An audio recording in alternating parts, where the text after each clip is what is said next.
Friends, good evening. అందరు ఎలా ఉన్నారు? బాగున్నారు కదా? నేనైతే మస్తున్నాబ్బా. మీరందరూ బాగున్నారు కదా?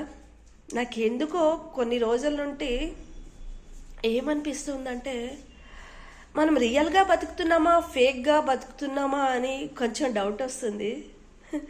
నాకు తెలిసి నేనంటూ కొంచెం రియల్లీ కొంచెం ఫేక్గా బతుకుతున్నా. కొన్ని ప్రేమలు ఉన్నట్లు నటిస్తున్నా, కొన్ని ప్రేమల్ని దాచుకొని జీవిస్తున్నాను. ఎందుకు ఇలా అనిపిస్తుంది అంటే, నేను చాలామందికి ప్రేమను పంచిపెట్టాను. అవతల వాళ్ళు నాకు ప్రేమను ఇవ్వకుండా బాధలు మిగిలిచ్చారు కాబట్టే నేను ఇలా అవ్వడానికి ఒక కారణం అయిండొచ్చు. అందుకోసం నేను ఇప్పుడు డిసైడ్ అయింది ఏంటి అంటే, ఎవరిని ఎక్కువ ప్రేమించకూడదు, ఎవరిని ఎక్కువ నమ్మకూడదు, అంతకు మించి ఎక్కువ ఆలోచించకూడదని డిసిషన్ తీసుకున్నా. నా అనుకునే వాళ్ళు నన్ను మోసం చేసిండొచ్చేమో, కానీ పైన ఒకడు ఉన్నాడు కదా, ఆయన ఎప్పుడు నాకు మోసం చేయడు.